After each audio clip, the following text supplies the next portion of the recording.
로마서 8장 28절부터 30절까지의 기록입니다. 우리가 아는 바와 같이 하나님을 사랑하는 자들, 곧 그분의 목적에 따라 부르심을 받은 자들에게는 모든 것이 합력하여 선을 이루느니라. 하나님께서 자신이 미리 아신 자들을 또한 예정하사 자신의 아들의 형상과 같은 모습이 되게 하셨나니 이것은 그분이 많은 형제들 가운데 처음 난 자가 되게 하려 하심이니라. 그뿐만 아니라 하나님께서는 자신이 예정하신 그들을 또한 부르시고 자신이 부르신 그들을 또한 의롭다 하시고 자신이 의롭다 하신 그들을 또한 영화롭게 하셨느니라. 안녕하세요. 오늘 저에게 함께 살펴볼 글과 성경 기록은 폴 채플 목사님의 글 일부와 방금 읽어드린 로마서 8장의 말씀입니다. 살면서 이런저런 어려움들을 만나게 되잖아요.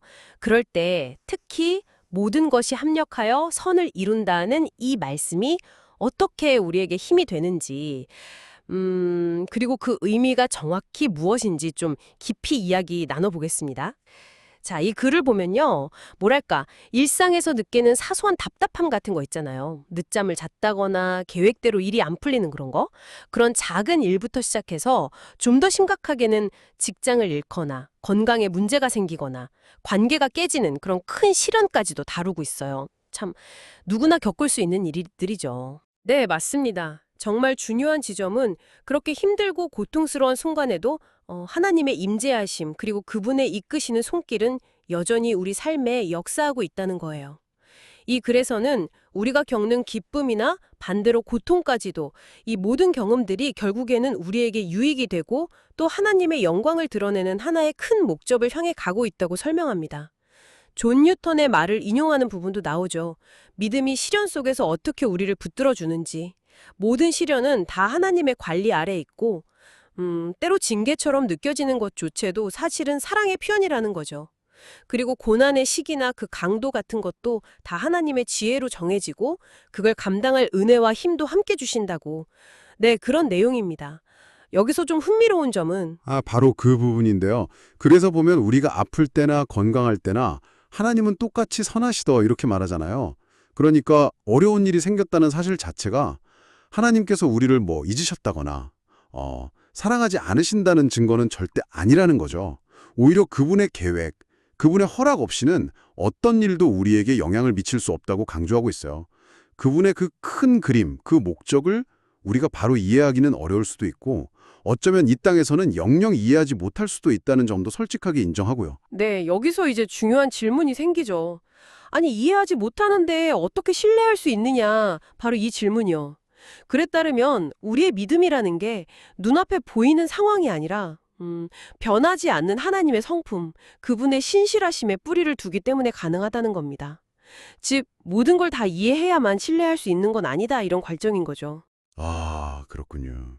그래서 글의 핵심은 결국 고난이나 시련 때문에 하나님 사랑과 그분의 목적에 대한 믿음이 흔들리도록 그냥 내버려둬서는 안 된다는 거군요.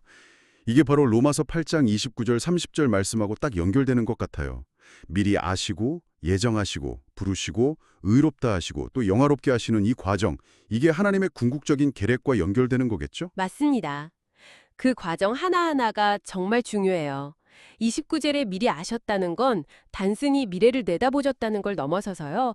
그 관계적인 알, 그러니까 사랑으로 이미 우리를 아시고 선택하셨다는 깊은 의미가 담겨 있거든요. 그리고 예정하셨다는 것은 그들을 하나님의 아들, 그러니까 예수 그리스도의 형상을 닮아가도록 우리의 성품과 삶이 변화되도록 미리 정하셨다는 뜻이고요. 그렇군요. 그러니까 단순히 어려움이 없어지는 것 그 자체만이 선이 아니라 그 모든 과정을 통해서 우리가 예수님을 닮아가도록 만들어 가시는 것 그 자체가 하나님의 궁극적인 선이라는 말씀이시네요. 그렇죠. 바로 그겁니다. 그리고 이어지는 부르심은 그 놀라운 계획 속으로 우리를 부르시는 거고, 의롭다 하심은 아시다시피 예수님을 통해서 우리 죄를 용서하시고 하나님 앞에서 완전한 자로 세워주시는 거고요. 마지막 영화롭게 하심은 이 모든 여정의 최종 목적지죠. 우리가 완전히 변화되어서 하나님과 함께 영원히 영광 가운데 거하게 되는 상태를 말하는 겁니다. 와, 그렇다면 이 글과 로마서 말씀을 종합해 볼 때 우리가 정말 이해하기 힘든 어려움 속에서도 흔들리지 않을 수 있는 근거는 그 고통 너머에 있는 하나님의 궁극적인 계획, 즉 우리를 그리스도 닮게 하시고 결국 영화롭게 하실 거라는 그분의 변함없는 사랑과 목적, 이것을 신뢰하기 때문이라고 정리할 수 있겠네요. 네, 정확합니다.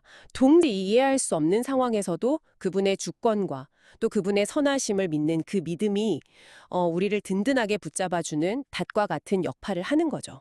오늘 저희가 나눈 이 이야기들처럼 우리가 살면서 마주하는 크고 작은 어려움들을 그냥 고통으로만 볼 게 아니라 우리를 빚어가시는 하나님의 더 큰 그림의 일부로 바라볼 때 우리의 일상적인 반응이나 삶을 대하는 태도가 또 어떻게 달라질 수 있을지 한번 깊이 생각해 보시면 좋겠습니다. 네, 오늘 함께 해주셔서 감사합니다.